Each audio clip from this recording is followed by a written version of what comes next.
Sorry I'm a little late this evening. I'd blame it on the game, but anybody that knows me knows I really don't care about the game.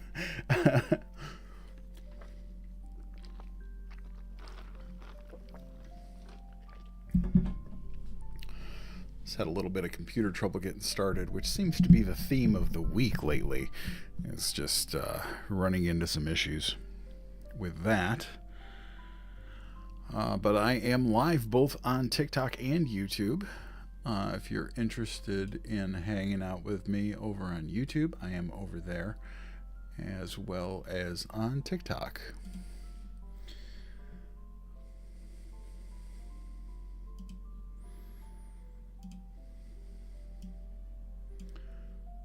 Alright, the stream says we are good to go on TikTok and YouTube. Just give it a few minutes for people to come in. Is that my Tessa that just came in? Hey, how are you?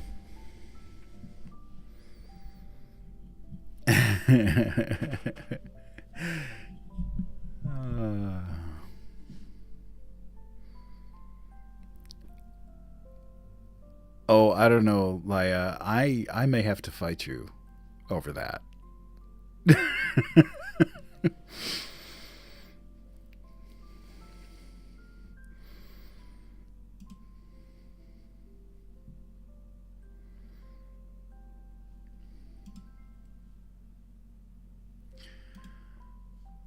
All right. So let's see.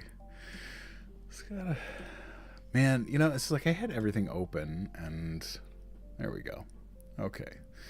So now I've got my stuff. Oh, share custody? I don't know. I mean, is it gonna be like a every other weekend kind of thing? Are we gonna make her ask her husband first, or are we just gonna assume?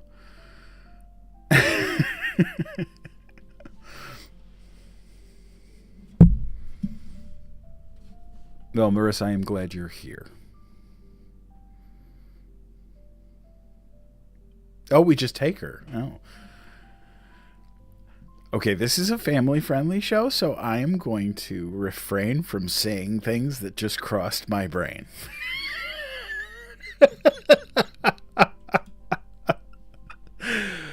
Oh, but if it were Wednesday, I might say things out loud that I probably shouldn't, but that's okay.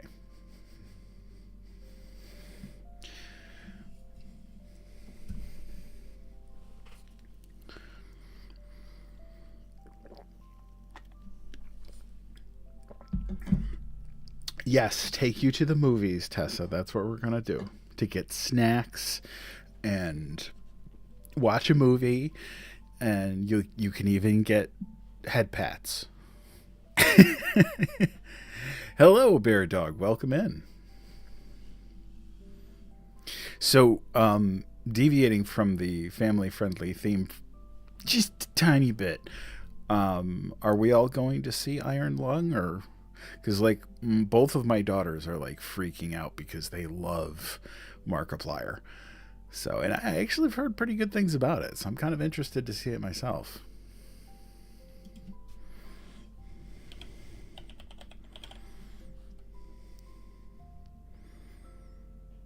You just saw Dracula? How is it? Because I've heard different things.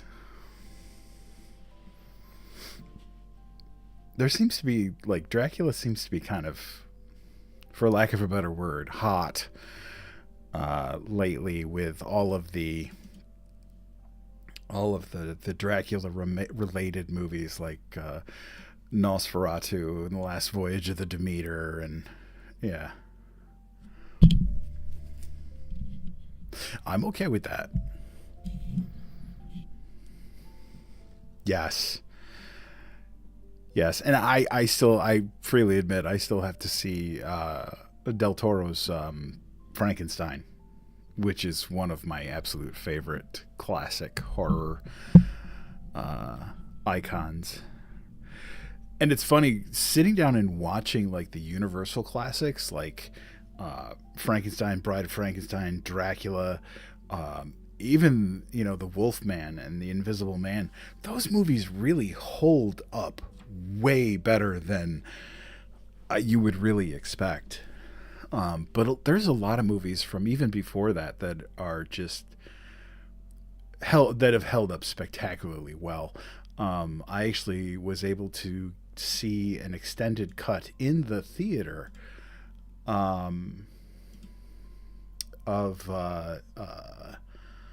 F.W. Murnau's Metropolis, which is amazing. YouTube is not. YouTube is not what? Error. YouTube is not. Error. YouTube is not receiving enough video to maintain smooth streaming. As such, viewers will experience problems. I find that very hard to believe.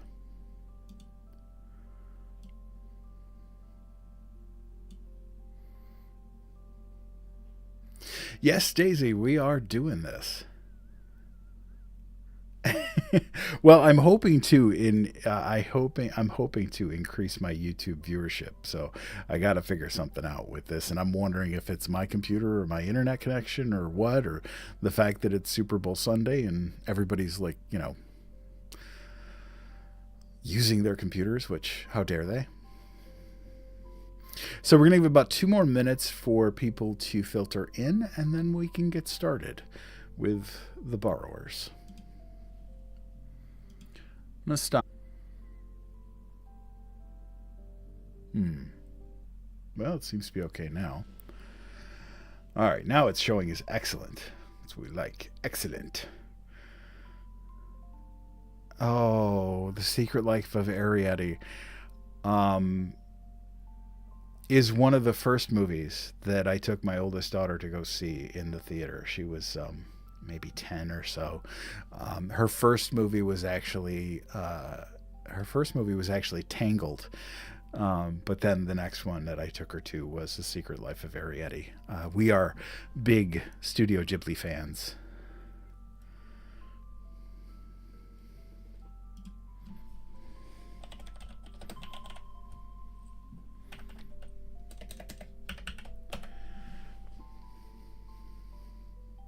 Not to turn this into a Miyazaki fest, but but tell me in the comments, what is everybody's favorite Hayao Miyazaki movie? Now, technically, The Secret Life of Ariadne is not a Hayao Miyazaki movie. Was actually directed by his son, but it is definitely a Studio Ghibli movie. So, what is your favorite Hayao Miyazaki movie? Tell me yours, and I'll tell you mine.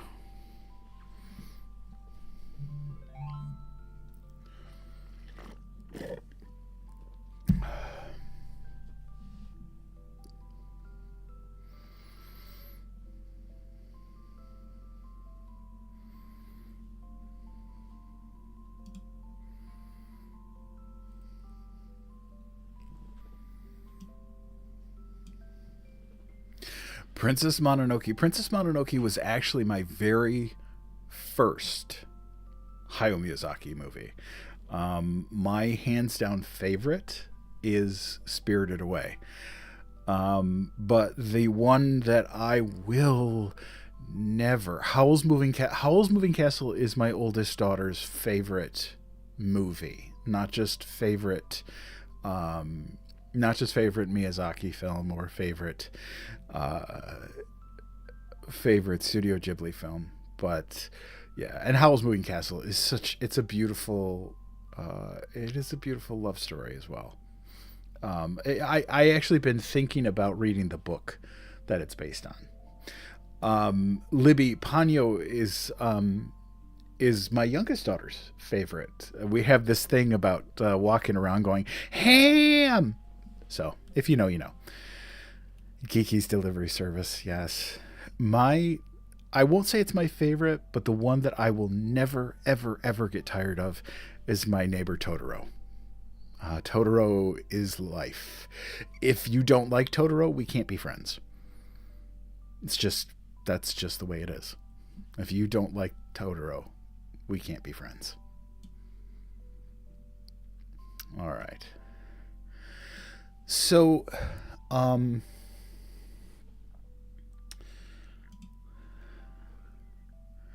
so I've started planning some things to be a little different, starting this week.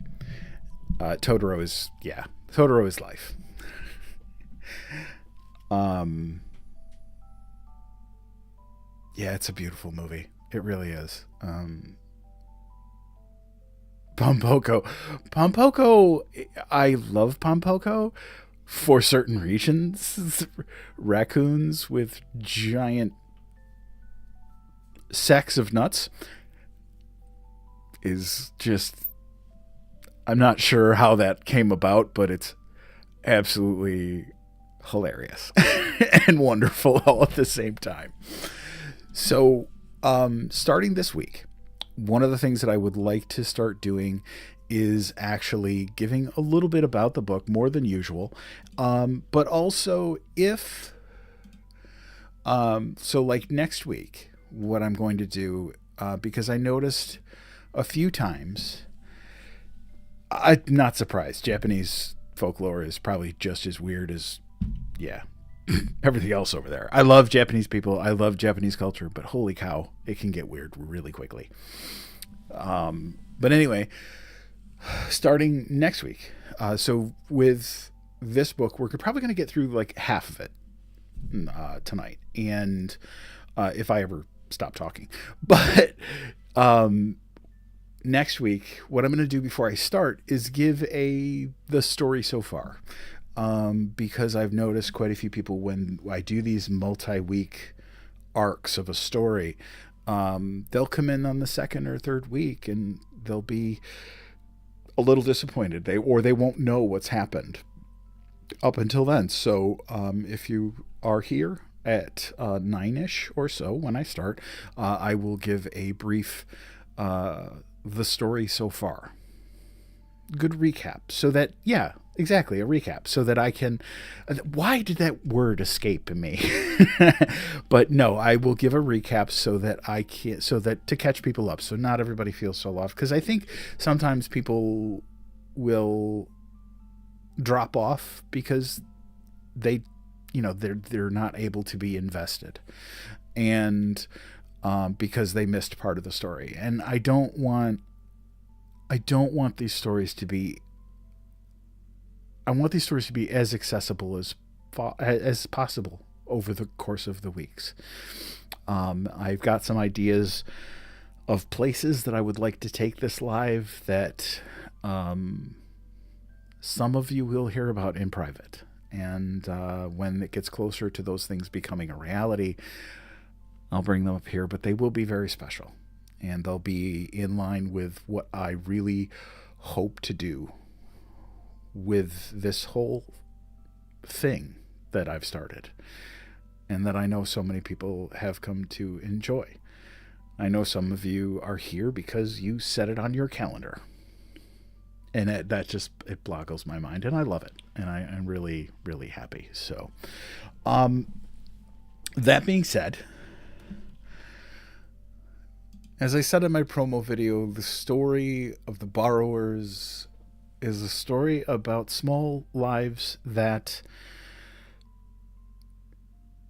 are no less than our own lives. And the careful steps that the Clock family takes, and little Arietti, and the courage that she gathers to be able to look beyond the world that is the house that they live in. So the story was first published in 1952 by Mary Norton. It has been adapted many times. One of the most recent was The Secret Life of Arietti, which was directed by Hayao Miyazaki's son and released by Studio Ghibli in Japan, and co-released with Disney here in the States. Um, so Mary Norton was often heard to say that when she was little, she dreamed that there were little people living in her house, beneath the floorboards and inside the walls. And we are going to get through the first few chapters. And so sit back and relax, get your favorite beverage, and we'll start to read the story of The Borrowers by Mary Norton.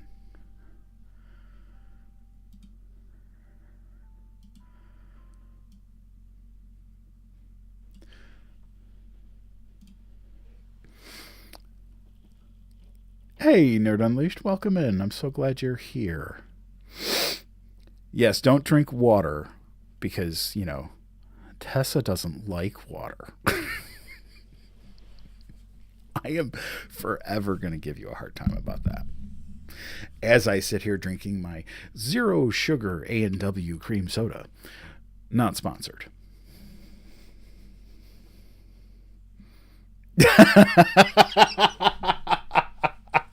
I will not simmer down. That's okay. One of my other friends told me in the comments that I should go sit in the corner. I should go to timeout. So, yeah, that's probably true. Anyway. Oh, sure. I got to go sit in time. I got to simmer down and go sit in timeout, but y'all want me to keep doing it. If you know, you know. We won't go because this is a family-friendly show. Come on. Simmer in the corner. Yes, I'm good at simmering in the corner. I get put there quite often. Anyway. So, yeah. So we'll talk a little bit more about the future of this channel and this live a little later as time permits throughout the evening. Because I have some big ideas. No one puts Papa in the corner. Shh. Sometimes I like it in the corner. You guys are going to get me in trouble. Oh, good Lord. All right. So let me pour my zero sugar A&W cream soda. Feel the creaminess. Papa puts himself in the corner. Sometimes I have to, because I've been a bad boy. God, you guys are going to get me in trouble. Anyway.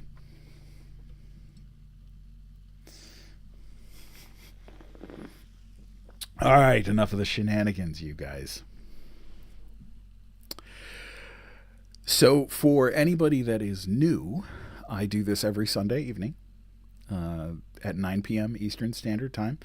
I try to keep it consistent so that everybody knows when to come. And if you follow me, I do post a promo video letting you know that I'll be live and what I'll be reading. I also do a Wednesday night live called Storytime with Undead Papa that is geared more towards the dark and mysterious and the spooky and just things that are not necessarily geared towards children, but are definitely still in my wheelhouse. There might be a third live coming, but we shall see. So I'm glad that you're here. If you've been here before, welcome back. And as I said, if you're new, I'm glad you're here. So, I've said this like 6 times already because I don't know how to start anything. Yes, Laia, I would love to have you.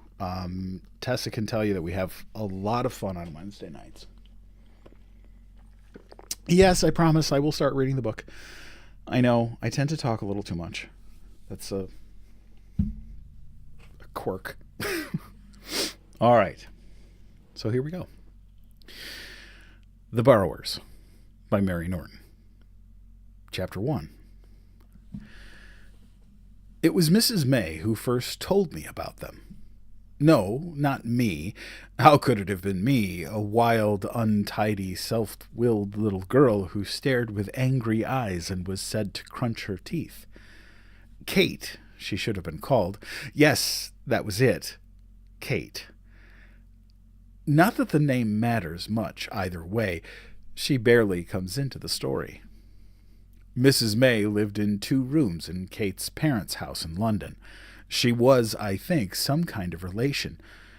Her bedroom was on the first floor, and her sitting room was a room which, as part of the house, was called the breakfast room.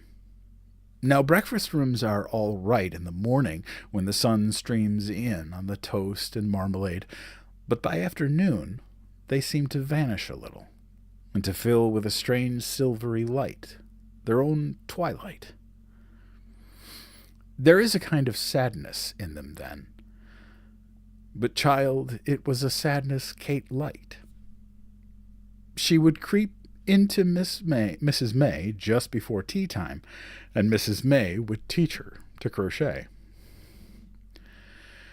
Mrs. May was old, her joints were stiff, and she was not strict exactly, but she had that inner certainty which does instead.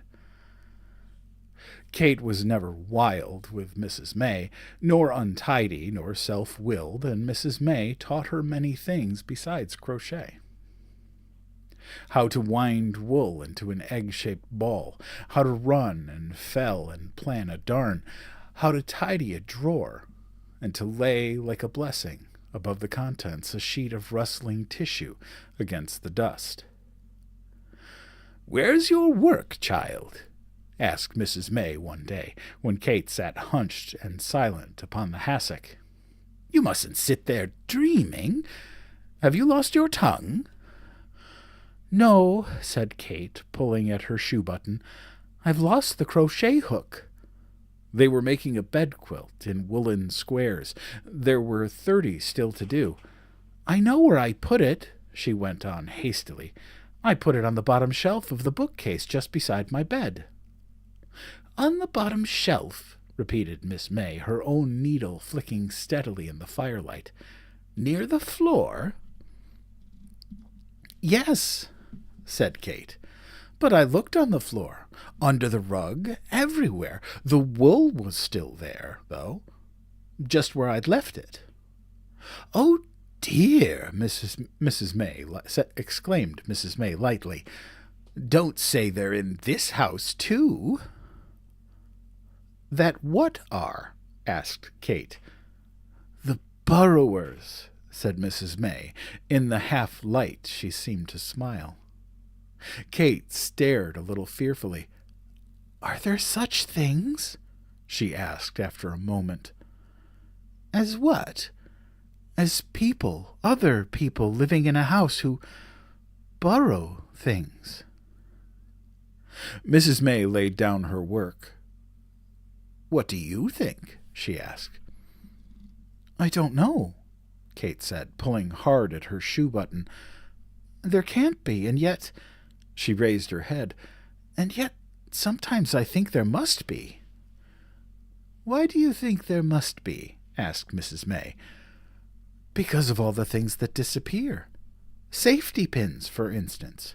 Factories go on making safety pins, and every day people go on buying safety pins, and yet, somehow, there never is a safety pin just when you want one.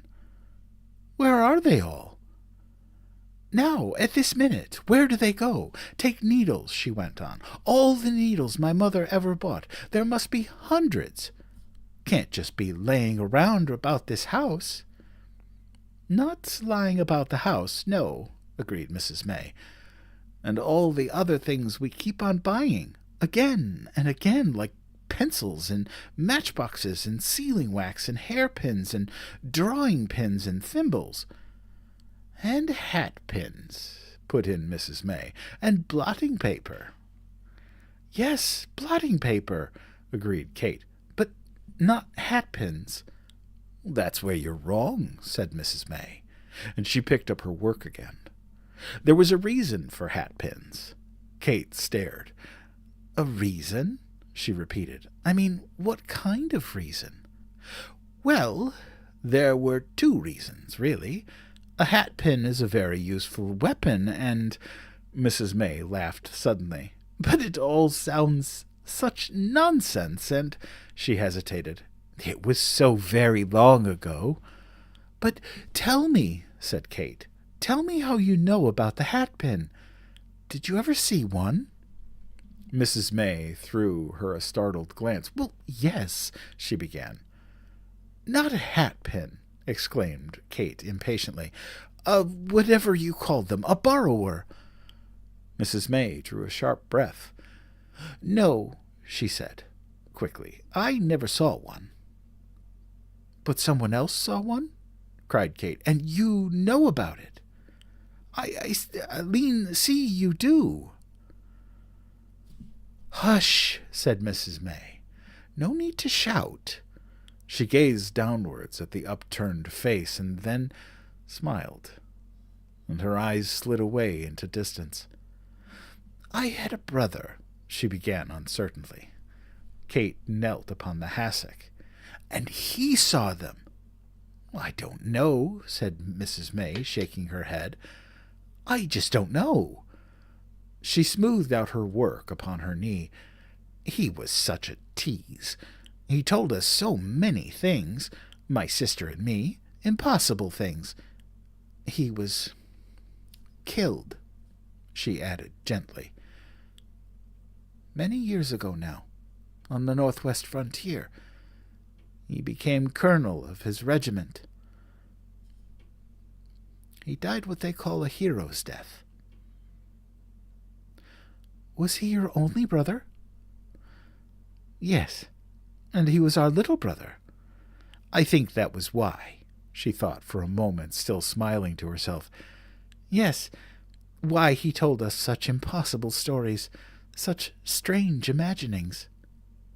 He was jealous, I think, because we were older, and because we could read better. He wanted to impress us. He wanted, perhaps, to shock us, and yet... She looked into the fire. There was something about him. Perhaps because we were brought up in India among mystery and magic and legend, something that made us think that he saw things that other people could not see. Sometimes we'd know he was teasing, but at other times, well, we were not so sure. She leaned forward and, in her tidy way, brushed a fan of loose ashes under the grate. Then, brush in hand, she stared again at the fire. He wasn't a very strong little boy. The first time he came home from India, he got rheumatic fever. He missed a whole term at school and was sent away to the country to get over it, to the house of a great aunt. Later I went there myself. It was a strange old house. She hung up the brush on its brass hook, and, dusting her hands on her handkerchief, she picked up her work. Better light the lamp, she said. Not yet, begged Kate, leaning forward. Please go on. Please tell me. But I've told you. No, you haven't. This old house, wasn't that where he saw... Mrs. May laughed. Where he saw the borrowers. Yes, that's what he told us. What he'd have us believe. And yet, what's more, it seems that he didn't just see them, but that he got to know them very well. That he became part of their lives, as it were. In fact, you might almost say he became a borrower himself. Oh, do tell me, please. Try to remember right from the very beginning. But I do remember, said Mrs. May. Oddly enough, I remember it better than many real things which have happened. Perhaps it was a real thing. I just don't know. You see, on the way back to India, my brother and I had to share a cabin. My sister used to sleep with our governess, and on those very hot nights often we couldn't sleep. And my brother would talk for hours and hours, going over old ground, repeating conversations, telling me details again and again, wondering how they were and what they were doing, and they? Who were they exactly? Homily, Pod, and little Arietti. Pod? Yes, even their names weren't never quite right. They imagined they had their own names, quite different from human names, but with half an ear you could tell they were borrowed. Even Uncle Hendry's and Egletina's. Everything they had was borrowed. They had nothing of their own at all. Nothing. In spite of this, my brother said they were touchy and conceited. They thought they owned the world. How do you mean? Well, they thought human beings were just invented to do the dirty work. Great slaves put there for them to use. At least, that's what they told each other. But my brother said that underneath he thought they were frightened. It was because they were frightened, he thought, that they had grown so small. Each generation had become smaller and smaller, and more hidden. In the olden days, it seems, and in some parts of England, our ancestors talked quite openly about the little people. Yes, said Kate, I know. And nowadays, I suppose, Mrs. May went on slowly, if they exist at all, you would only find them in houses which are old and quiet and deep in the country, and where the human beings live to a routine. Routine is their safeguard.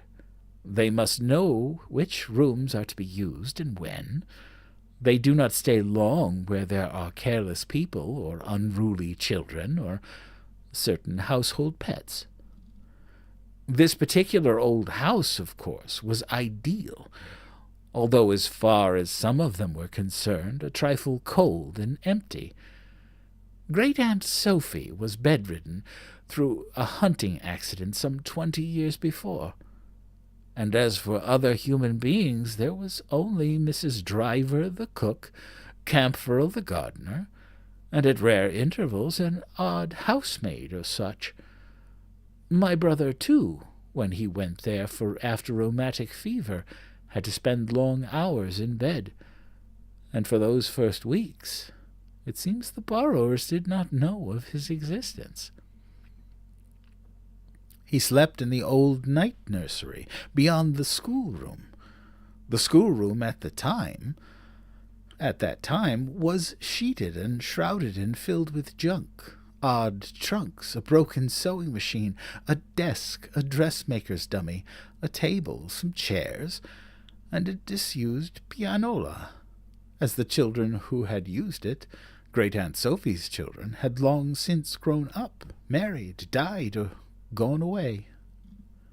The night nursery opened out of the schoolroom, and, from his bed, my brother could see the oil painting of the Battle of Waterloo, which hung above the schoolroom fireplace, and, on the wall, a corner cupboard with glass doors in which was set out on hooks and shelves a doll's tea service, very delicate and old. At night, if the schoolroom door was open, he had a view down the lighted passage which led to the head of the stairs, and it would comfort him to see each evening at dusk Mrs. Driver appear at the head of the stairs and cross the passage carrying a tray for Aunt Sophie, with Bath Oliver biscuits and the tall cut-glass decanter of fine old pale Madeira. On her way out, Mrs. Driver would pause and lower the gas jet in the passage to a dim blue flame, and then he would watch her as she stumped away downstairs, slinking slowly out of sight between the banisters.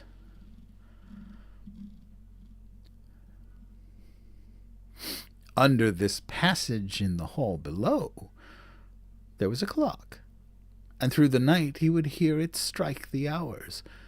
It was a grandfather clock, and very old.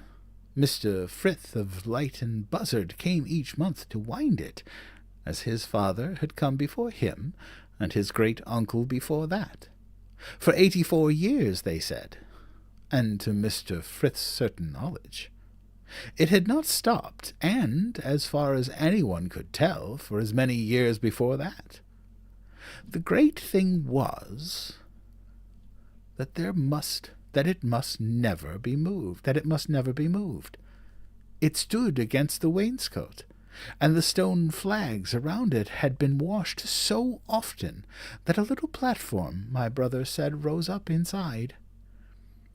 And under this clock, below the wainscot, there was a hole.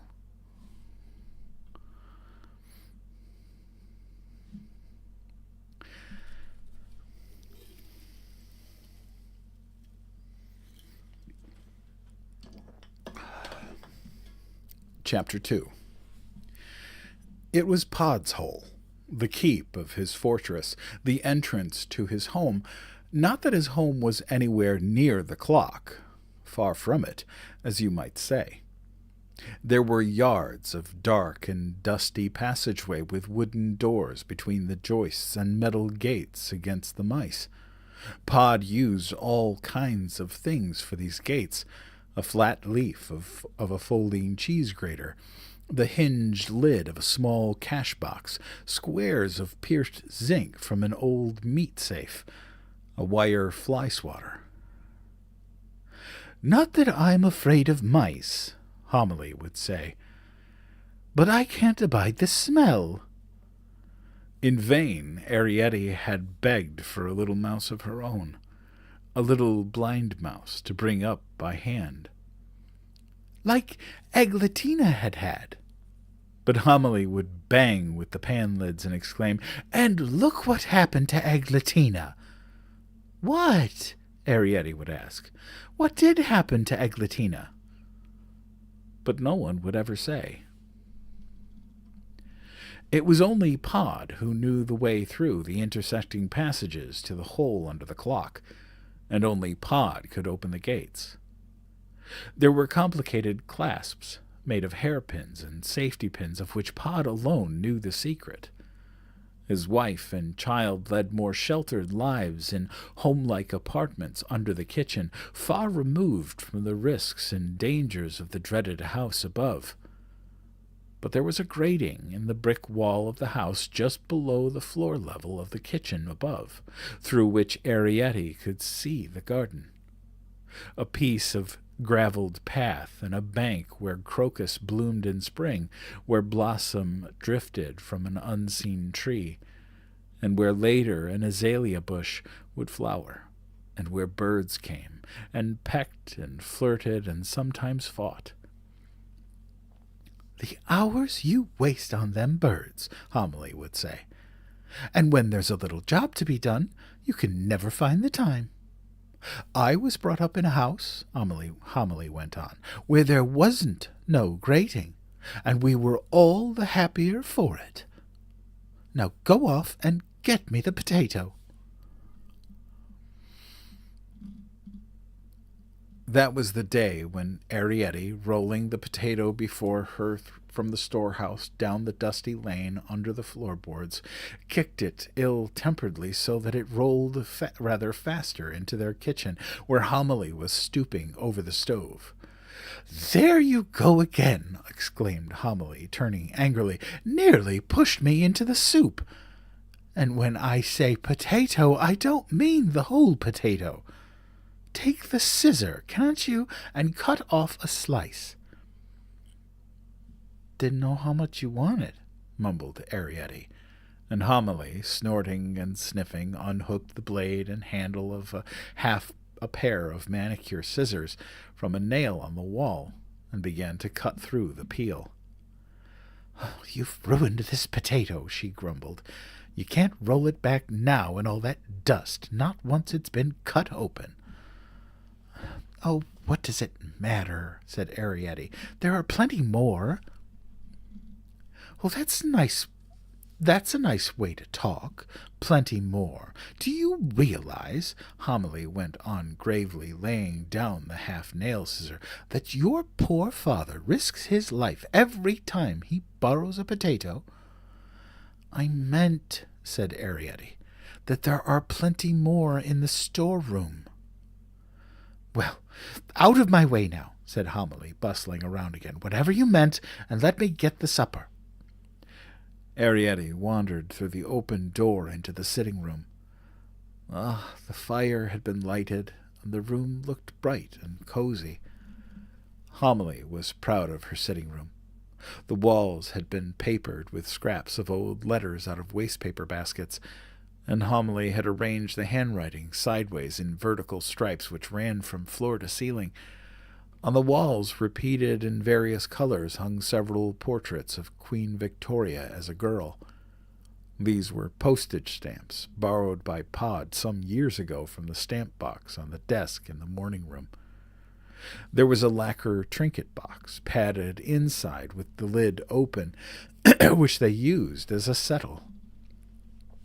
And that useful standby, a chest of drawers made of matchboxes. There was a round table with a red velvet cloth which Pod had made from the wooden bottom of a pill-box, supported on the carved pedestal of a knight from the chess set. This had caused a great deal of trouble upstairs when Aunt Sophie's eldest son, in a flying midweek visit, had invited the vicar for a game after dinner.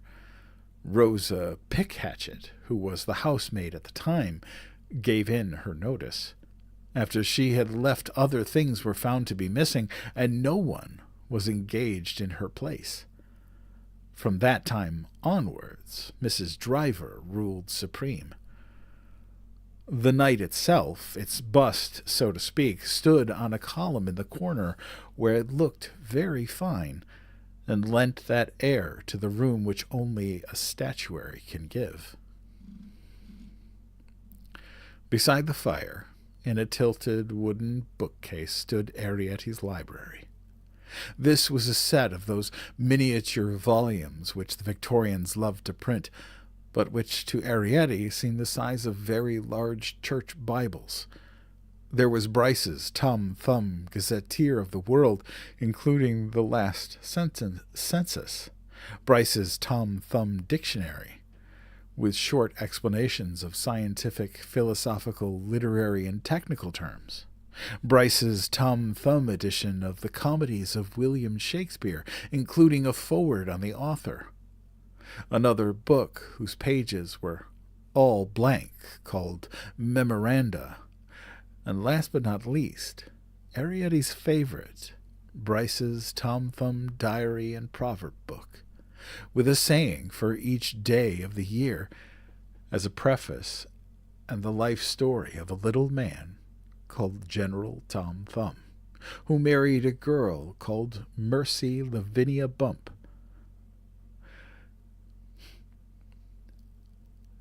There was an engraving of their carriage and pair, with little horses the size of mice. Arrietty was not a stupid girl. She knew that horses could not be as small as mice, but she did not realize that Tom Thumb, nearly 2 feet high, would seem a giant to a borrower. Arrietty had learned to read from these books and to write by leaning sideways and copying out the writings on the walls. In spite of this, she did not always keep her diary, although on most days she would take the book out for the sake of the saying, which sometimes would comfort her. Today it said, "You may go farther and fare worse," and underneath, "Order of the Garter, instituted 1348.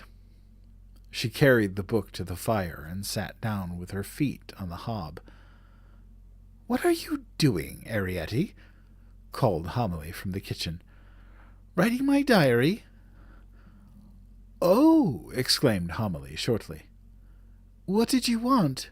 asked Arrietty. She felt quite safe. Homily liked her to write. Homily encouraged any form of culture. Homily herself, poor, ignorant creature, could not even say the alphabet. Nothing, nothing, said Homily crossly, banging away with the pan lids. I'll do it later. Arrietty took out her pencil. It was a small white pencil with a piece of silk cord attached, which had come off a dance program. But even so, in Arrietty's hand, it looked like a rolling pin. Arrietty, called Homily again from the kitchen. Yes? Put a little something on the fire, will you? Arrietty braced her muscles and heaved the book off her knees and stood it upright on the floor. They kept the fuel, assorted slack and crumbled candle grease, in a pewter mustard pot and shoveled it out with the spoon. Arrietty trickled only a few grains, tilting the mustard spoon not to spoil the blaze. Then she stood there, basking in the warmth. It was a charming fireplace, made by Arrietty's grandfather, with a cogwheel from the stables, part of an old cider press. The spokes of the cogwheel stood out in starry rays, and the fire itself nestled in the center. Above there was a chimney piece made from a small brass funnel, inverted. This, at one time, belonged to an oil lamp which matched it, and which stood, in the old days, on the hall table upstairs. An arrangement of pipes from the spout of the funnel carried the fumes into the kitchen flues above. The fire was laid with matchsticks and fed with assorted slack. As it burned up, the iron would become hot, and Homily would simmer soup on the spokes in a silver thimble, and Arrietty would broil nuts. How cozy those winter evenings could be! Arrietty, her great book on her knees, sometimes reading aloud. Pod, at his last, he was a shoemaker, and made button boots out of kids' gloves. Now, alas, only for his family. And Homily, quiet at last with her knitting. Homily knitted their jerseys and stockings on black-headed pins and sometimes on darning needles. A great reel of silk or cotton would stand table-high beside her chair, and sometimes, if she pulled too sharply, the reel would tip up and roll away out of the open door into the dusty passage below, and Arrietty would be sent after it to rewind it carefully as she rolled it back. The floor of the sitting room was carpeted with deep red blotting paper, which was warm and cozy and soaked up the spills. Homily would renew it at intervals when it became available upstairs, but since Aunt Sophie had taken to her bed, Mrs. Driver seldom thought of blotting paper unless, suddenly, there were guests.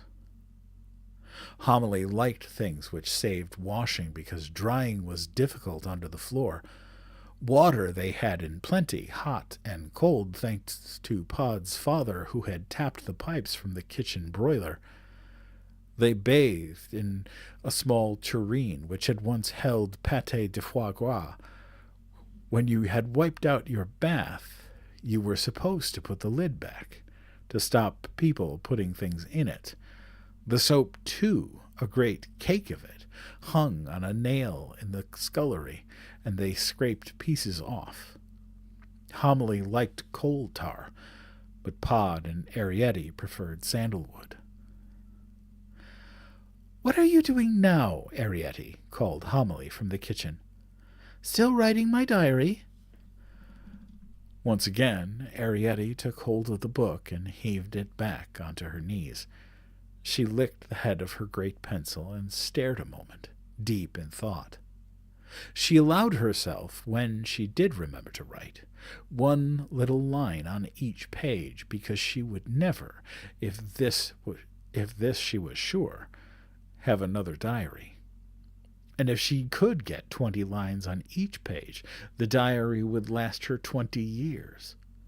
She had kept it for nearly 2 years already, and today, 22nd March, she read last year's entry. Mother Cross, she thought. Thought a while longer. At last she put ditto marks under mother and worried under cross. "What did you say you were doing, Arrietty?" called Homily from the kitchen. Arrietty closed the book. "Nothing," she said. "Then chop me up this onion. There's a good girl. Your father's late tonight."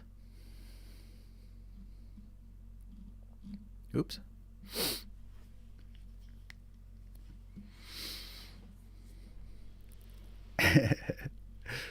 Oh.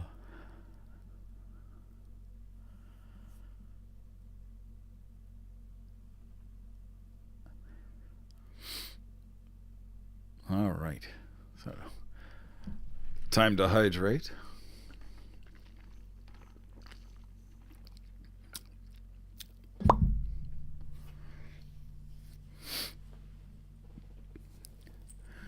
Chapter 3.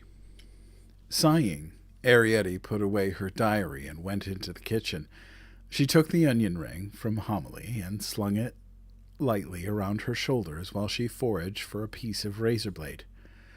"Really, Arrietty," exclaimed Homily, "not on your clean jersey. Do you want to smell like a bit bucket? Here, take the scissor." Arrietty stepped for the onion ring as though it were a child's hoop, and began to chop it into segments. "Your father's late," muttered Homily again, "and it's my fault as much as you might say. Oh, dear, I wish I hadn't." "Hadn't what?" asked Arrietty, her eyes watering. She sniffled loudly and longed to rub her nose on her sleeve. Homily pushed back a thin lock of her hair with a worried hand. She stared at Arrietty absently. "It's that teacup you broke," she said. "But that was days ago," began Arrietty, blinking her eyelids as she sniffed again. I know. It's not you, it's me. It's not the breaking that matters, it's what I said to your father." "What did you say to him?" "Well, I just said, there's the rest of the service. I said up there where it always was, in the corner cupboard in the schoolroom." "I don't see anything bad in that," said Arrietty, as one by one she dropped the pieces of onion into the soup. "But it's a high cupboard," exclaimed Homily. "You have to get up by the curtain. And your father, at his age—" She sat down suddenly on a metal-topped champagne cork. "Oh, Arrietty, I wish I'd never mentioned it." "Don't worry," said Arrietty. "Papa knows what he can do." She pulled a rubber-scented bottle cork out of the hole in the hot water pipe and let a trickle of scalding drops fall into the tin lid of an aspirin bottle. She added cold and began to wash her hands. "Maybe," said Homily. "But I went on about it so. What's a teacup? Your Uncle Henry never drank a thing that wasn't out of a common acorn cup. And he's lived to a ripe old age and had the strength to emigrate. My mother's family never had anything but a little bone thimble which they shared around.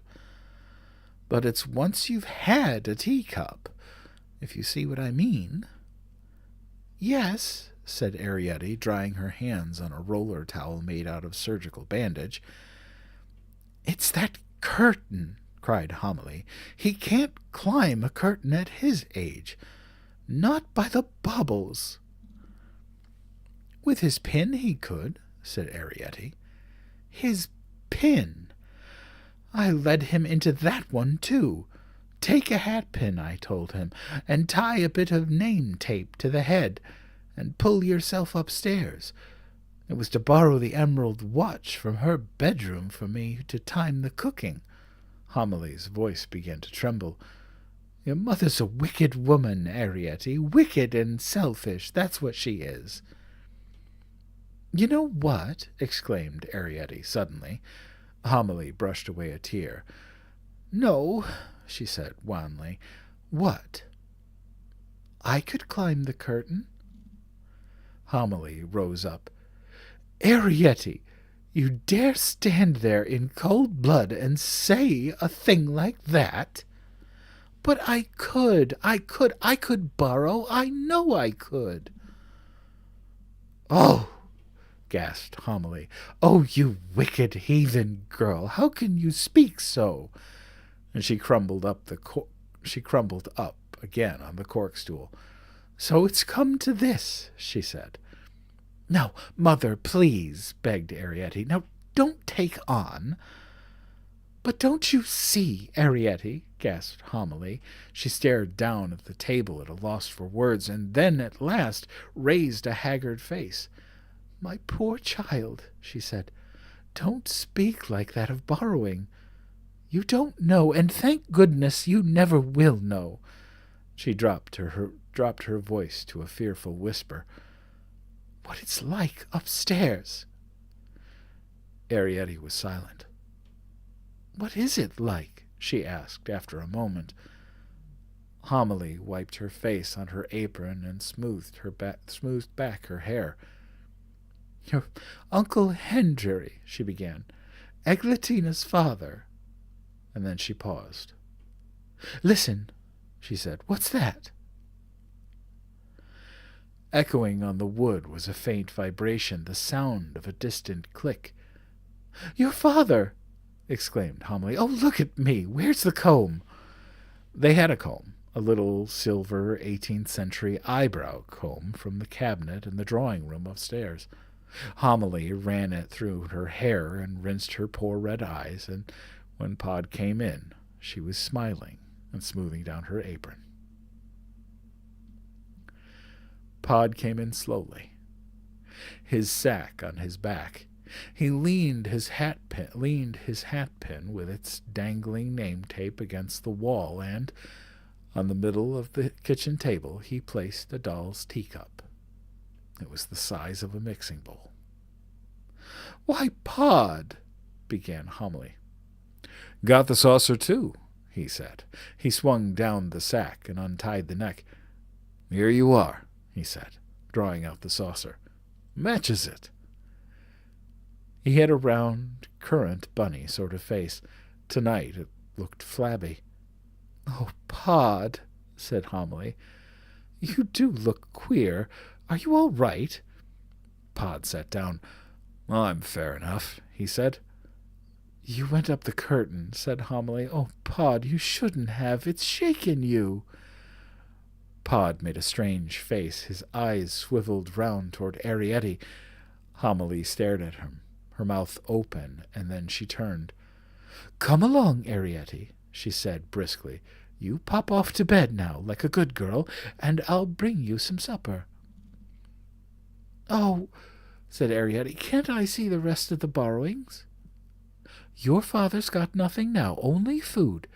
If you pop off to bed, you pop to bed. You've seen the cup and saucer. Arrietty went into the sitting room to put away her diary and took some time fixing her candle on the upturned drawing pin which served as a holder. Whatever are you doing? Grumbled Homily. Give it here. There, that's the way. Now off to bed and fold your clothes, mind. Good night, Papa, said Arrietty, kissing his flat white cheek. Careful of the light, he said mechanically, and watched her with his round eyes until she had closed the door. Now, Pod, said Homily, when they were alone, tell me, what's the matter? He looked at her blankly. I've been seen, he said. Homily put out a groping hand for the edge of the table. She grasped it and lowered herself slowly onto the stool. Oh, Pod, she said. There was a silence between them. Pod stared at Homily, and Homily stared at the table. After a while she raised her white face.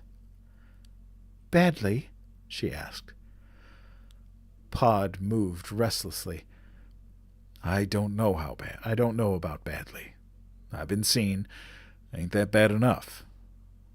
No one, said Homily slowly, hasn't never been seen since Uncle Henry, and he was the first, they say, for 45 years. A thought struck her, and she gripped the table. It's no good, Pod. I won't emigrate. No one's asked you to, said Pod.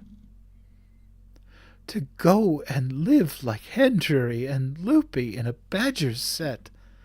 The other side of the world, that's where they say it is, all among the earthworms.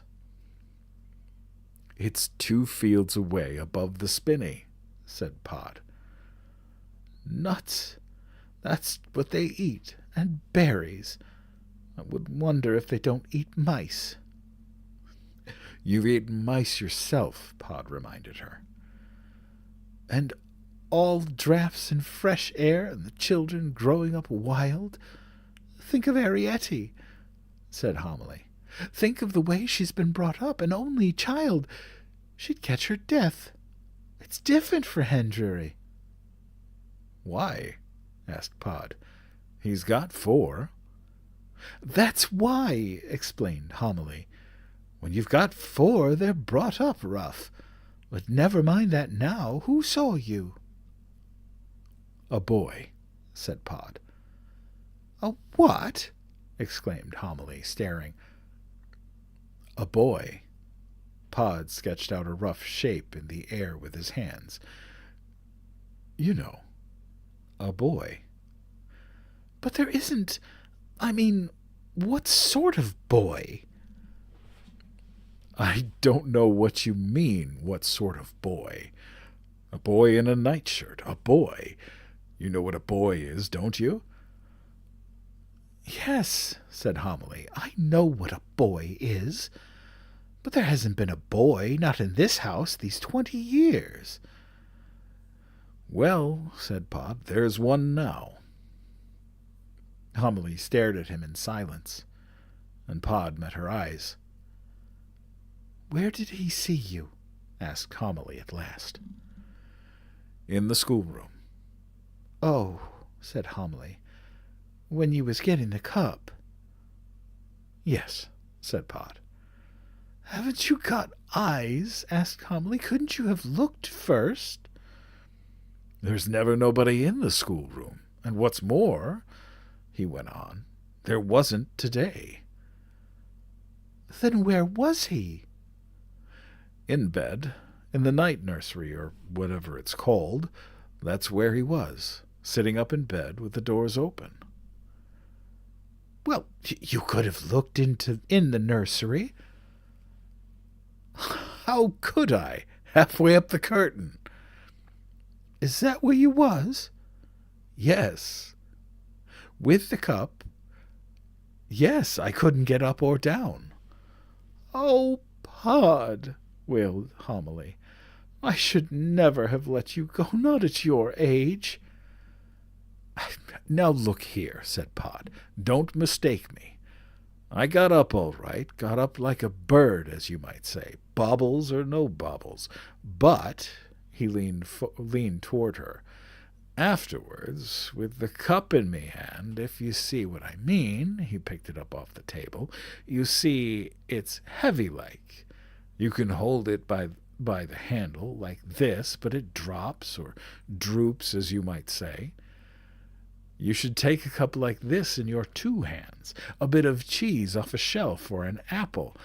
Well, I drop that, give it a push, and it falls, and I climbs down on me own time and picks it up. But with a cup, you see what I mean. And coming down, you got to watch your feet. And as they say, some of the bubbles was missing. You didn't know what you could hold on to, not safely. Oh, Pod, said Homily, her eyes full of tears, what did you do? Well, said Pod, sitting back again, he took the cup. What do you mean? Exclaimed Homily, aghast. Pod avoided her eyes. Well, he'd been sitting up in bed there watching me. I'd been on that curtain a good 10 minutes because the hall clock had just struck the quarter. But how do you mean he took the cup? Well, he got out of bed, and there he was standing, looking up. I'll take the cup, he said. Oh, gasped Homily, her eyes started. And you gave it to him? He took it.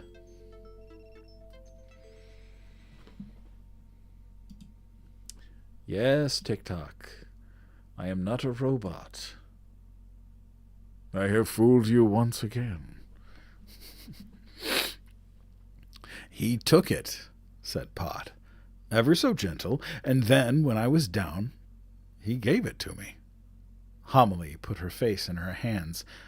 Now, don't take on, said Pod uneasily. He might have caught you, shuddered Homily in a stifled voice.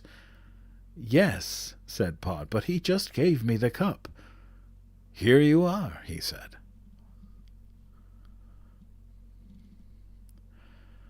Homily raised her face. What are we going to do? She asked. Pod sighed.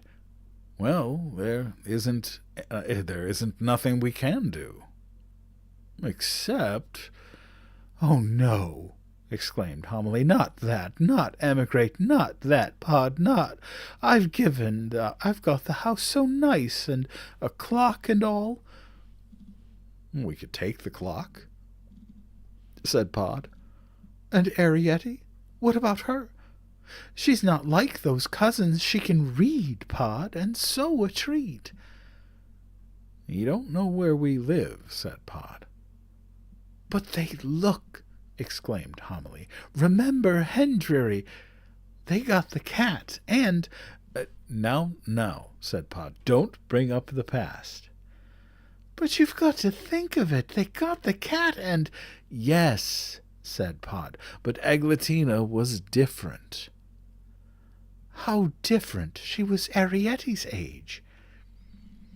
Well, they hadn't told her, you see. That's where they went wrong. They tried to make her believe that there wasn't nothing but was under the floor. They never told her about Mrs. Driver or Camp Furl. Least of all about cats. There wasn't any cat, Homily pointed out. Not till Hendry was seen. Well, there was then, said Pod. You got to tell them. That's what I say. Or they try to find out for themselves. Pod, she said solemnly, we haven't told Arietti. Oh, she knows, said Pod. He moved uncomfortably. She's got her grating. She doesn't know about Eglatina. She doesn't know about being seen. Well, said Pod, we'll tell her. We always said we would. There's no hurry.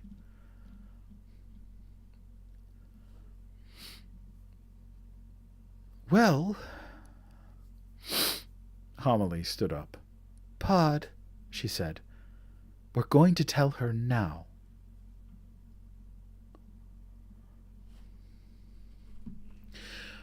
How are we all doing?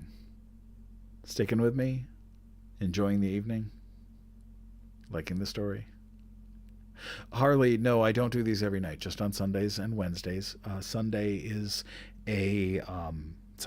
my Sunday night bedtime stories where I do family-friendly stories, and Wednesdays are more, I won't say they're adult, but they are more of a short story variety where I don't usually do full novels.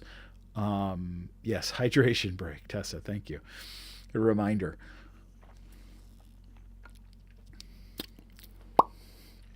Anyway, I do my Wednesday night lives. Sat Geek Girl, I am so glad you're enjoying. Well, I thank you for watching from YouTube. It's wonderful. I'm so glad you're.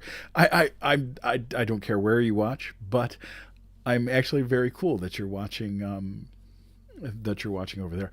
I believe that the Littles is what inspired what was inspired by this, but there is actually a couple of adaptations. A couple of adaptations where that were more closely based. The most recent was the Studio Ghibli film, which was directed by Hayao Miyazaki's son, called The Secret World of Arrietty. And it's a beautiful movie, and I highly recommend it. It deviates a little bit from the book, but it is still wonderful. It is still wonderful. Danielle, no, I haven't. I have heard that I kind of sound like them, but I guess, no, I haven't. But if they sound like me, I'm gonna go check them out. Um, I don't. So here's the thing, and I'll take a little break here, and this is important. Um, Yanni Marie, I don't want to butcher your name, but um, I I believe that these stories are for everyone. I liken what I do to being like the village bard or the guy that sits around the campfire and tells the stories. Look, life is chaotic right now. Things are crazy all over the world, not just here in the United States. Of course, especially here in the United States, things are a little nuts. Um, and if the 2 hours that I do this on Sunday and on Wednesday brings us a little bit of respite, allows us to relax a little bit, um, then I'm happy to do it. I have hopefully some big dreams for this not podcast, but for this live stream. And boy, Scott, I appreciate you, brother. I really do. I really do. For those of you that are in here, there are two people that are in here right now. I don't know who else is in here, but and I am glad you stick around, truly and honestly. You know, if I can bring some peace and quiet for the 2 hours that you guys hang out with me a week, or 4 hours if you're here on Wednesday too. Um, oh, Tessa, you are dangerously close. um, but thank you. No, I do this partly because I just love it. It is my life is chaotic. I'm unemployed. I don't have an income right now, so I am trying to assuage my own craziness and fears. And doing these lives on Wednesdays and Sundays brings me my own bit of peace. And if I can share that with all of you, then that's all that matters. Oh, I think you can figure it out, Tessa. That is knowledge that I am not going to readily give to you. But anyway, no, truly, there are a couple people in here that are narrator friends of mine that are truly wonderful people. Um, Good something else, but we won't go there. Um, Tessa Vale and Voice God are amazing human beings. They have become close friends, and also Nerd Unleashed has become a wonderful friend and a great supporter. And I appreciate all of you for being here, whether you're here just to hang out and lurk and listen, or whether you participate in the chat or send gifts, all of that. I am just happy that you're here, truly. Encourage the chaos, yes. More chaos, please. We need more chaos. I love you too, brother. I love you too. Good peoples. Yes. Yes. Yes. Good peoples. Not, good anything else. Anyway. I am looking. I am looking, and it's hard. I've been unemployed for 6 months. Well, sugar, probably 7 months now, since April. And allegedly, no, I didn't. Okay. It's a good thing you can't see me blush. Anyway, no, I just generally enjoy doing this. And The gifts that I receive are great, not necessary, but I do use them to purchase the ebooks that I use for these lives.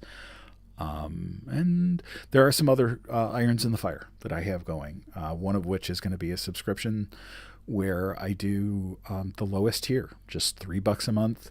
And what you get out of that is to help me keep the lights on. And also some little perks here and there.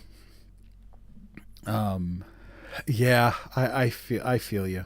That's crazy. Out of work from yeah. It's what's amazing to me is how much of your personal identity gets wrapped up in your job. Thank you, Tessa. You're so sweet. Um, and when that suddenly gets yanked out from underneath you, there's a certain amount of chaos that is introduced to you, and it's boy, I tell you, it's crazy. But I'm trying not to focus on that. So, but anyway, this I'll be announcing the whole subscription thing pretty soon. Um, and there might be some pre-live lives that I'll do that are subscriber onlys, where you guys get to hang out with me while I prep for the live. There will also be some custom stickers and things like that. There'll also be some merch discounts that I'll have when I decide to finally do merch.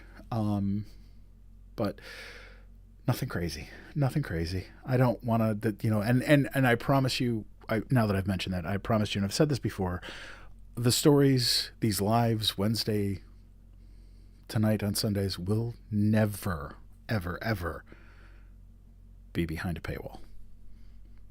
Because being able to tell these stories matters to me in ways that are hard to express. And I have some big dreams for this whole live stream business. Things I want to do that I think you all will thoroughly enjoy, especially those of you that are parents or love kids books. Give you a little bit of a hint. One of my favorite children's book authors is a gentleman by the name of Kevin Henkes. And if you've never read any of Kevin's books, for example, Sheila Ray the Brave, Lily's Purple Plastic Purse, Chrysanthemum. And I can't talk about them more than that because I will get choked up. But I will tell you that Chrysanthemum and Lily's Purple Plastic Purse are two of my all-time favorite children's books. And I have gifted those multiple times, probably close to a dozen times a piece. Where are you from? Never read those in your country. Where are you from? I would love to know because I'm like, it's so cool to have people from other countries in here.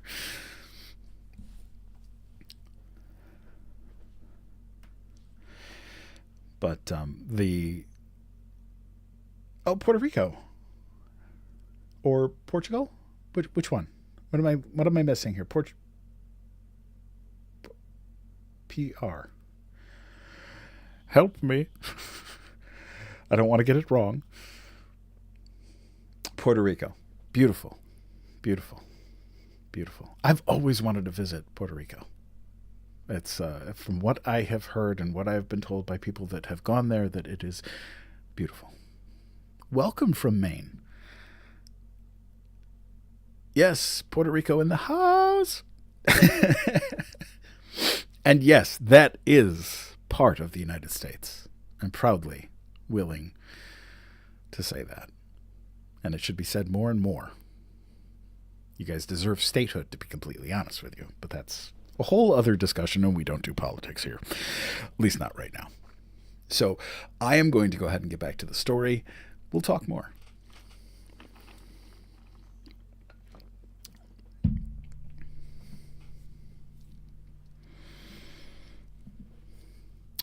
Chapter 5.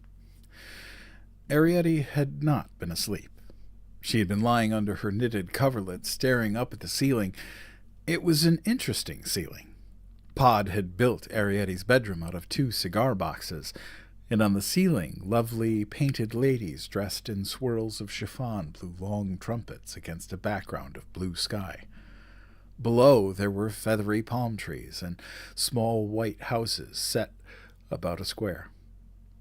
It was a glamorous scene, above all by candlelight, but tonight Arrietty had stared without seeing.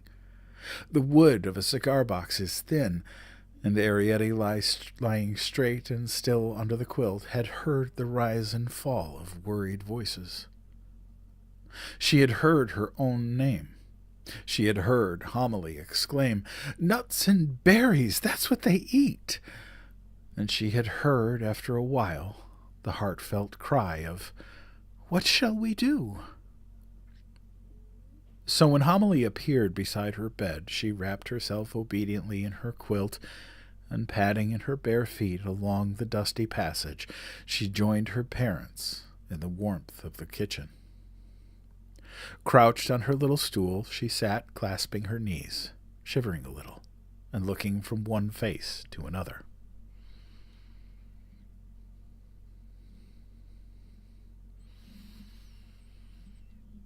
Okay, I'm going to pause to point this out because I love it.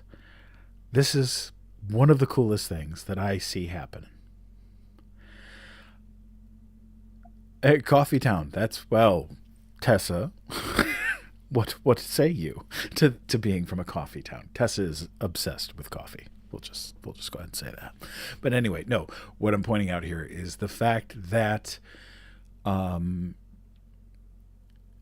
I love when I see the chat going out of the corner of my eye, because I know that you guys aren't necessarily talking to me, you're talking to each other. And that's a sign of community. And right now, more than anything, community is king. Or queen. Not sexist. And I love to see it. So thank you guys for being a part of this community. I really appreciate it. Anyway, back to the story. So when Homily appeared at her bedside, she wrapped herself obediently in her quilt, and, padding her bare feet along the dusty passage, she joined her parents in the warmth of the kitchen. Crouched on her little stool, she sat clasping her knees, shivering a little, and looking from one face to another. Homily came beside her, and, kneeling on the floor, she placed her arm around Arrietty's skinny shoulders.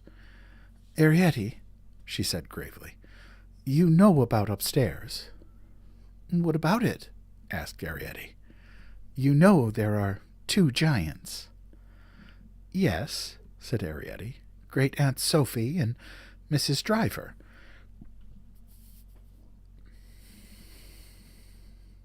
"That's right," said Homily, "and Crampfurl in the garden."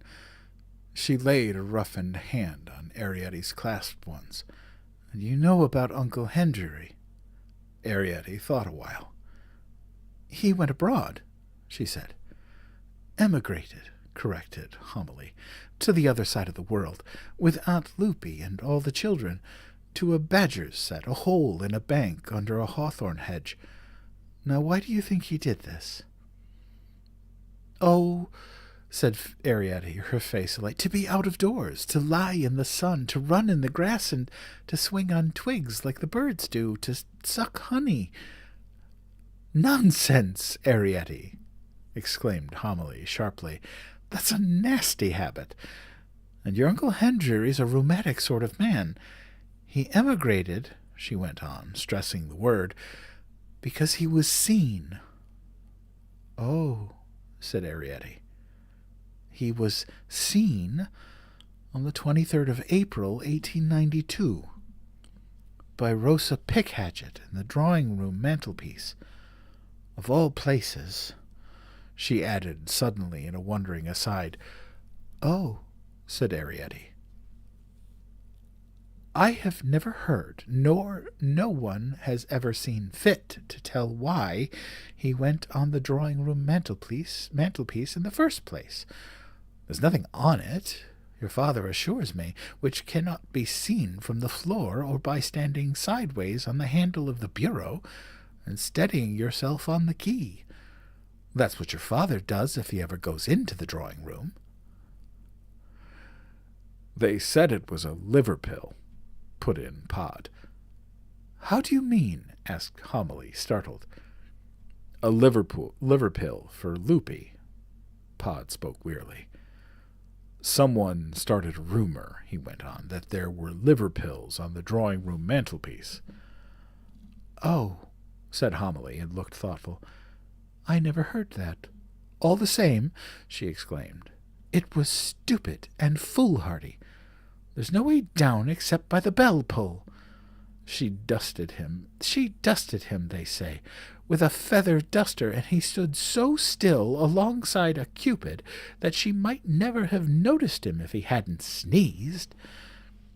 She was new, you see, and didn't know the ornaments. We heard her screeching right here under the kitchen, and they could never get her to clean anything much after that wasn't chairs or tables, least of all the tiger-skin rug." "I don't hardly ever bother with the drawing-room," said Pod. "Everything's got its place and place-like, and they see what goes. There might be a little something left on a table or down the side of a chair, but not without there's been company. And there never is no company, not for the last 10 or 12 year. Sitting here in this chair, I can tell you by heart every blessed thing that's in that drawing-room, working round from the cabinet by the window to the—" "There's a mint of things in that cabinet," interrupted Homily. "Solid silver, some of them. A solid silver violin they got there, strings and all, just right for our Arietti." "What's the good," asked Pod, "of things behind glass?" "Couldn't you break it?" suggested Arietti. "Just a corner, just a little tap, just a—" Her voice faltered as she saw the shocked amazement on her father's face. "Listen here, Arietti," began Homily angrily, and then she controlled herself and patted Arietti's clasped hands. "She don't know much about borrowing," she explained to Pod. "You can't blame her." She turned again to Arietti. "Borrowing's a skilled job, an art, like.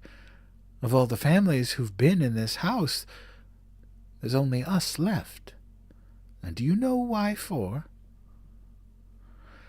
Because your father, Arietti, is the best borrower that's been known in these parts since, well, before your granddad's time. Even your Aunt Lupe admitted that much. When he was younger, I've seen your father walk the length of a laid dinner table after the gong was rung, taking a nut or a sweet from every dish, and down by a fold in the tablecloth as the first people came in at the door. He'd do it just for fun, wouldn't you, Pod?" Pod smiled wanly. "There weren't no sense to it," he said. "Maybe," said Homily, "but you did it. Who else would dare?" "Well, I was younger then," said Pod. He sighed and turned to Arietti. "You don't break things, lass. That's not the way to do it. That's not borrowing." "We were rich then," said Homily. "Oh, we did have such lovely things. You were only a tot, Arietti, and wouldn't remember. We had a whole suite of walnut furniture out of a doll's house, and a set of wine-glasses in green glass, and a musical snuff-box, and the cousins would come and we'd have parties. Do you remember, Pod? Not only the cousins. The harpsichords came. Everybody came, except those overmantels from the morning room. And we'd dance, and the young people would sit out by the grating. 3 tunes that snuff-box played. Clementine, God Save the Queen, and the Post-Chaise Gallop. We were the envy of everybody, even the overmantels." "Who were the overmantels?" asked Arietti. "Oh, you must have heard me talk of the overmantels," exclaimed Homily. "That stuck-up lot who lived in the wall high up, among the lath and plaster behind the mantelpiece in the morning room. And a queer lot they were. The men smoked all the time because the tobacco jars were kept there, and they'd climb about in and out of the carvings of the overmantel, sliding down pillars and showing off. The women were a conceited lot, too, always admiring themselves in all those bits of overmantel-looking glass. They never asked anyone up there, and I, for one, never wanted to go. I've no need for heights, and your father never liked the men. He always lived steady, your father has, and not only the tobacco jars, but the whiskey decanters, too, were kept in the morning room. They say those overmantel men would suck up the dregs in the glasses through those quill pipe cleaners they kept there on the mantelpiece. I don't know whether it's true, but they do say that those overmantel men used to have a party every Tuesday after the bailiff had been to talk business in the morning room. Laid out they'd be, dead drunk, or so the story goes, on the green plush tablecloth, all among the tin boxes and the account hooks. Now, homily, protested Pod, who did not like gossip. I never seed 'em. But you wouldn't put it past them, Pod. You said yourself when I married you not to call on the Overmantels. They lived so high, said Pod, that's all. Well, they were a lazy lot. That much you can't deny. They never had no kind of home life, kept themselves warm in winter by heat of the morning room fire, and ate nothing but breakfast food. Breakfast, of course, was the only meal served in the morning room. What happened to them? Asked Arrietty.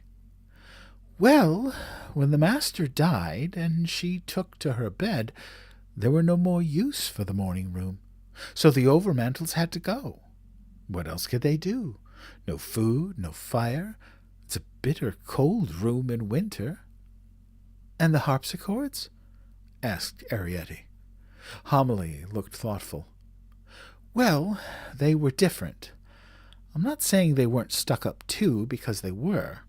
Your Aunt Lupe, who married your Uncle Hendry, was a harpsichord by marriage, and we all know the airs she gave herself. Now, homily, began Pod. Well, she'd no right to. She was only a rainpipe from the stables before she married harpsichord. Didn't she marry Uncle Hendry? Asked Arrietty. Yes, later. She was a widow with 2 children, and he was a widower with 3. It's no good looking at me like that, Pod. You can't deny she took it out of poor Hendry. She thought it was a come-down to marry a clock. Why? Asked Arrietty. Because we clocks live under the kitchen, that's why. Because we don't talk fancy grammar and eat anchovy toast. But to live under the kitchen doesn't say we aren't educated. The clocks are just as old a family as the harpsichords. You remember that, Arrietty, and don't let anyone tell you different. Your grandfather could count and write down the numbers up to, what was it, Pod? 57, said Pod. There, said Homily, 57. And your father can count. As you know, Arrietty, he can count and write down the numbers, and on, as far as it goes. How far does it go, Pod? Close on 1,000, said Pod. There, exclaimed Homily, and he knows the alphabet because he taught you, Arrietty, didn't he? And he would have been able to read, wouldn't you, Pod, if he hadn't had to start borrowing so young? Your Uncle Hendry and your father had to go out borrowing at 13. Your age, Arrietty, think of it. But I should like, began Arrietty. So he didn't have your advantages, went on Homily breathlessly, and just because the harpsichords lived in the drawing-room, they moved in there in 1837 to a hole in the wainscot just behind where the harpsichord used to stand. If ever there was one, which I doubt, and were really a family called Linen Press, or some such name, and changed it to harpsichord. What did they live on? Asked Arrietty, in the drawing-room. Afternoon tea, said Homily. Nothing but afternoon tea. No wonder the children grew up peaky. Of course, in the old days it was better, muffins and crumpets and such, and good rich cake and jams and jellies. and there was one old harpsichord who could remember syllabub of an evening. But they had to do their borrowing in such a rush, poor things. On wet days, when the human beings sat all afternoon in the drawing-room, the tea would be brought in and taken away again without a chance of the harpsichords getting near it. And on fine days it might be taken out into the garden. Loopy has told me that sometimes there were days and days when they lived on crumbs and on water out of the flower vases. So you can't be too hard on them. Their only comfort, poor things, was to show off a bit and wear evening dress and talk like ladies and gentlemen. Did you ever hear your Aunt Loopy talk? Yes, no, I can't remember. Oh, you should have heard her say parquet. That's the stuff the drawing room floor is made of. Parquet, or parquet, she'd say. Oh, it was lovely. Come to think of it, your Aunt Loopy was the most stuck-up of them all. Arrietty's shivering, said Pod. We didn't get the little maid up to talk about Aunt Loopy.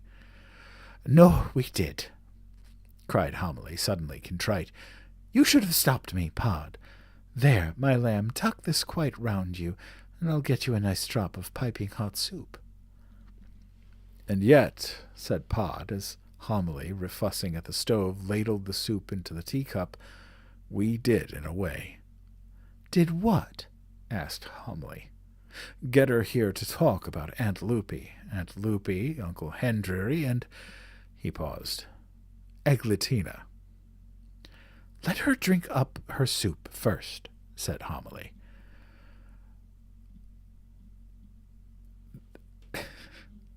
There's no call for her to stop drinking, said Pod.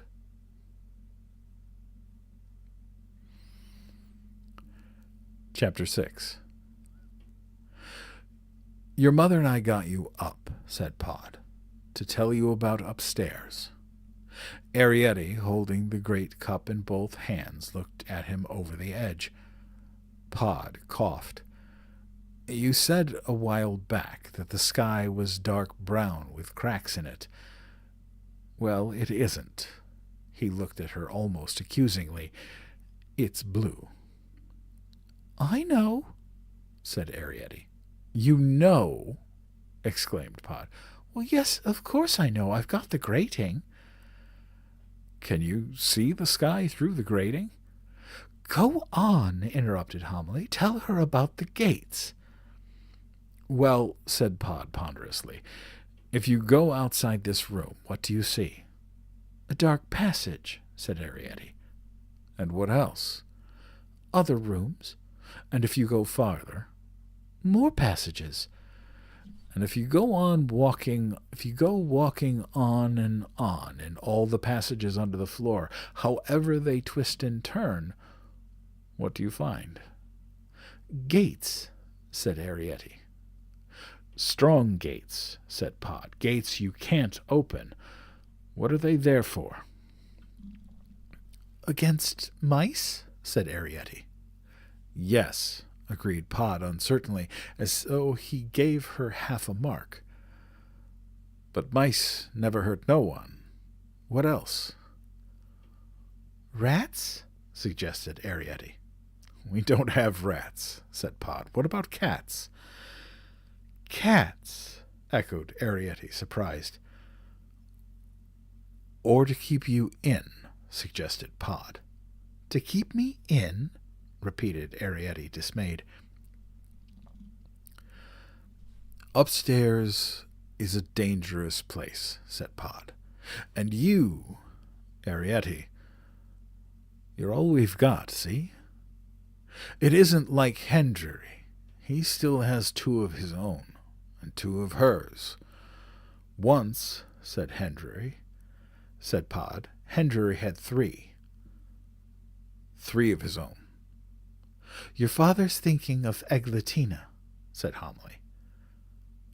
Yes, said Pod. Eglatina. They never told her about upstairs. And they hadn't got no grating. They told her the sky was nailed up like with cracks in it. A foolish way to bring up a child, murmured Homily. She sniffed lightly and touched Ariette's hair. But Eglatina was no fool, said Pod. She didn't believe him, so one day, he went on, she went upstairs to see for herself. How did she get out? Asked Ariette, interested. Well, we didn't have so many gates then. Just the one under the clock. Henry must have left it unlocked or something. Anyway, Eglatina went out. In a blue dress, said Homily, and a pair of button boots your father made her. Yellow kid with jet beads for buttons. Lovely they were. Well, said Pod, any other time it might have been all right. She'd have gone out, had a look around, had a bit of a fright, maybe, and come back, none the worse, and no one the wiser. But things had been happening, said Homily. Yes, said Pod. She didn't know, as they never told her, that her father had been seen, and that upstairs they had got in the cat, and... They waited a week, said Homily, and they waited a month, and they hoped for a year, but no one ever saw Eglatina no more. And that, said Pod after a pause and eyeing Ariette, is what happened to Eglatina. There was a silence, except for Pod's breathing and the faint bubble of the soup. It just broke up your Uncle Henry, said Homily at last. He never went upstairs again. In case, he said, he found the button boots. Their only future was to emigrate. Ariette was silent a moment. Then she raised her head. Why did you tell me? She asked. Now, tonight. Homily got up. She moved restlessly towards the stove. We don't ever talk of it, she said. At least not much, but tonight we felt... She turned suddenly. Well, we'll just say it straight out. Your father's been seen, Ariette. Oh, said Ariette. By who? Well, by something you've never heard of, but that's not the point. The point is, you think they'll get a cat. They may, said Homily. Ariette set down the soup for a moment. She stared into the cup as it stood beside her almost knee-high on the floor. There was a dreamy, secret something about her lowered face. Couldn't we emigrate? She ventured at last very softly. Homily gasped and clasped her hands and swung away towards the wall. You don't know what you're talking about, she cried, addressing a frying pan which hung there. Worms and weasels and cold and damp and... But supposing, said Ariette, that I went out, like Eglatina did, and the cat ate me, then you and Papa would emigrate, wouldn't you? She asked, and her voice faltered. Wouldn't you? Homily swung round again, this time toward Ariette. Her face looked very angry. I shall smack you, Ariette Clock, if you don't behave yourself this minute. Ariette's eyes filled with tears. I was only thinking, she said, that I'd like to be there to emigrate too. Uneaten, she added softly, and the tears fell. Now, said Pod, this is enough. You get off to bed, Ariette. Uneaten and unbeaten both. We'll talk about this in the morning. It's not that I'm afraid, cried Ariette angrily. I like cats. I bet the cat didn't eat Aglatina. I bet she just ran away because she hated being cooped up day after day, week after week, year after year, like I do," she added on a sob.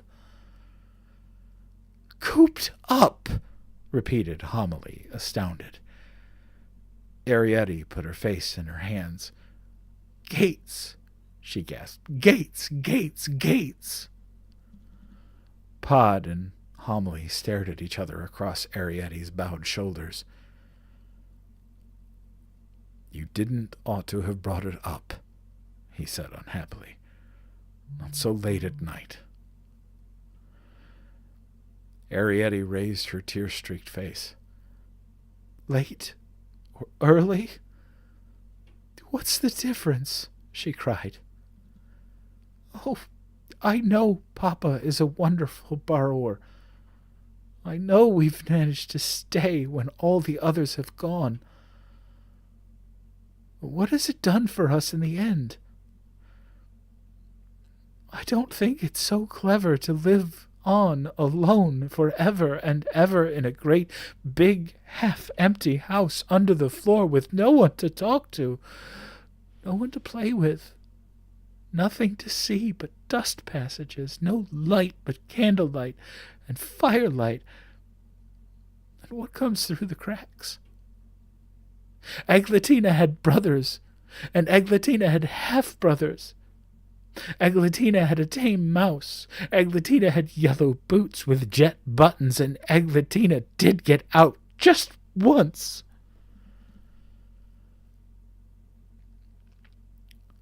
"Shush," said Pod gently. "Not so loud." Above their heads the floor creaked, and heavy footfalls heaved deliberately to and fro. They heard Mrs. Driver's grumbling voice and the clatter of the fire irons. "Drat this stove," they heard her say. "Wind's in the east again." Then they heard her raise her voice and call, "Crampfurl!" Pod sat staring glumly at the floor. Arrietty shivered and hugged herself more tightly in the knitted quilt, and Homily drew a long, slow breath. Suddenly, she raised her head. "The child is right," she announced firmly. Arrietty's eyes grew big. "Oh, no," she began. It shocked her to be right. Parents were right, not children. Children could say anything, Arrietty knew, and enjoy saying it, knowing always they were safe and wrong. "You see, Pod," went on Homily, "it was different for you and me. There were other families, other children, the sinks in the scullery, you remember? And those people who lived behind the knife machine, I forget their names now, and the broom cupboard boys, and there was that underground passage from the stables, you know, that the rain pipes used. We had more, as you might say, freedom." "Yes," said Pod, "in a way. But where does freedom take you?" He looked up uncertainly. "Where are they all now?" "Some of them have bettered themselves, I shouldn't wonder," said Homily sharply. "Times have changed in the whole house. Pickings aren't what they were. There were those that went, you remember, when they dug a trench for the gas pipe, over the fields and through the wood and all. A kind of tunnel it gave them all the way to Leighton Buzzard." "And what did they find there?" said Pod unkindly. "A mountain of coke." Homily turned away. "Arrietty," she said in the same firm voice, "supposing one day we did pick a special day when there was no one about, and providing they don't get a cat, which I have my reasons for thinking they won't, supposing one day your father took you out borrowing. You'd be a good girl, wouldn't you? You'd do just what he said, quickly and quietly, no arguing." Arietti turned quite pink. She clasped her hands together. "Oh," she began in an ecstatic voice, but Pod cut in quickly. "Now, Homily, we've got to think. You can't just say things like that without thinking it out proper. I've been seen, remember. This is no kind of time for taking a child upstairs." "There won't be no cat," said Homily. "There wasn't no screeching. It's not like that time with Rosa Pickhatchet." "All the same," said Pod uncertainly, "the risk's there. I've never heard of no girl going borrowing before." "The way I look at it," said Homily, it's only now it's come to me. If you had a son, you'd take him borrowing now, wouldn't you? Well, you haven't got no son, only Arietti. Suppose anything happened to you or me. Where would Arietti be if she hadn't learned to borrow?" Pod stared down at his knees. "Yes," he said after a moment. "I see what you mean." "It'll give her a bit of interest, like, and stop her hankering." "Hankering for what?" "For blue sky and grass and such like." Arietti caught her breath, and Homily turned to her swiftly. "It's no good, Arietti. I'm not going to emigrate, not for you nor anyone else." "Ah," said Pod and began to laugh. "So that's it." "Shush," said Homily, annoyed, and glanced back at the ceiling. "Not so loud. Now kiss your father, Arietti," she went on briskly, "and pop off back to bed." As Arietti snuggled down under the bedclothes, she felt creeping up from her toes a glow of happiness, like a glow of warmth. She heard their voices rising and falling in the next room. Homilies went on and on, measured and confident. There was, Arietti felt, a kind of conviction behind it. It was the winning voice. Once she heard Pod get up and the scrape of a chair. "I don't like it," she heard him say. And she heard Homily whisper, "Hush!" And there were tremulous footfalls on the floor above, and the sudden clash of pans. Arietti, half dozing, gazed up at her painted ceiling. "Flor de Havana," proclaimed the banners proudly. "Garantizatos superiores non plus ultra esquitos." And the lovely, gauzy ladies blew their trumpets silently, triumphantly, on the soundless notes of glee. Okay, I need a freaking breath after that one. Good God.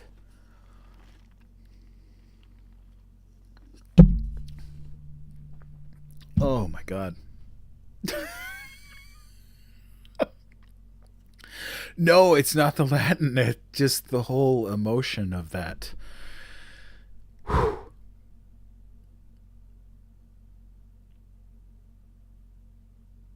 There is still, even today, and I think we all know that, this idea of what a father is supposed to do for his daughters. The instinct is to protect. As you protect all of your children. Oh, Rachel, that's wonderful. That's so serendipitous that you are here with us today. That's wonderful. How did they like it? There is an expectation for fathers that you protect your daughters, that you, in some ways, almost have to stifle them to keep them safe.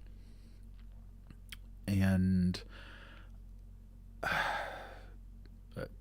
long story short, I have two daughters.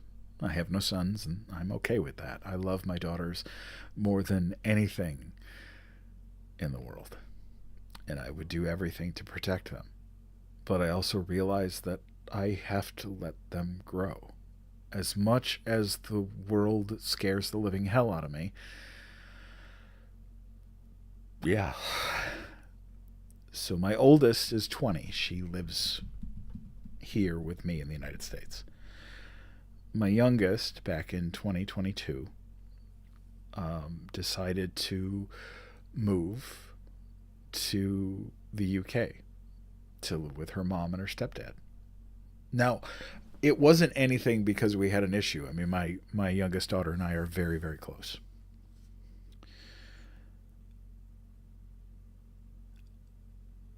As I am with both my kids. But she just turned 18. Just this year. Just this last month. And having her gone, it's one of the most difficult things I've ever had to do, was to let her go. Because I knew she was going to be 3,000 miles away.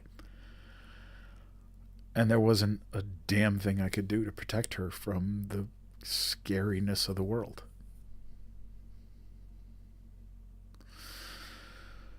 But my mother, wise woman that she is, said to me that you did your job as a parent.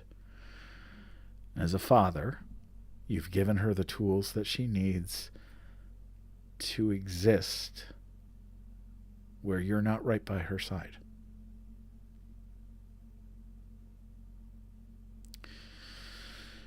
And I realize that as a parent is what we do for our kids. As mothers, as fathers, we exist, our jobs are to prepare our kids for the day that they have to face the world without us. Because that day will come whether they want it, they like it or not, or whether we like it or not. And stories like this sort of point that out. But sometimes you have to let them go. Sometimes you have to let them grow and see how the world works, how life works.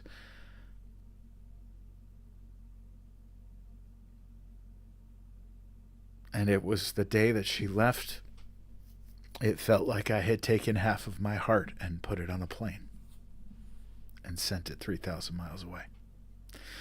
And it's I mean, she has been back home once, and it was wonderful, and I loved every minute of it.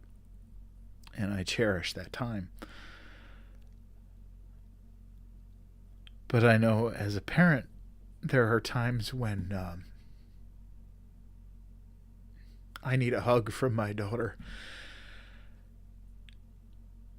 as much as she might need one from me. Damn it. Getting emotional here. But anyway, it is 11:10. And thank you for sharing tonight with me.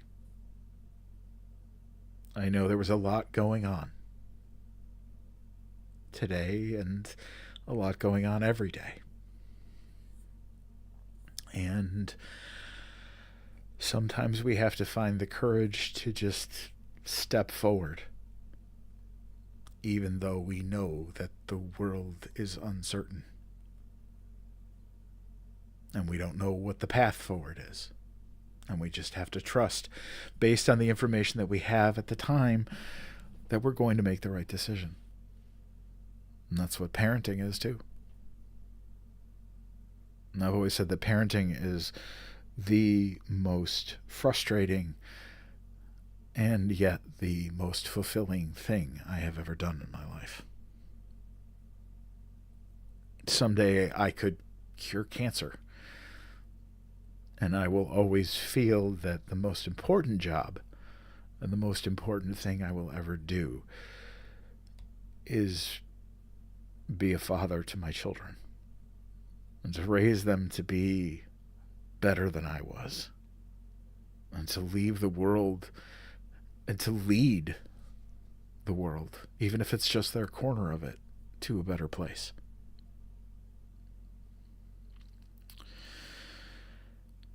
So again, for those of you that just joined, that are just joining me tonight for the first time, thank you for being here. For those of you that have been here before, thank you for coming back. I appreciate all of you in ways that I cannot ever express. Doing these lives gives me life, and I hope that it does something of the same for you.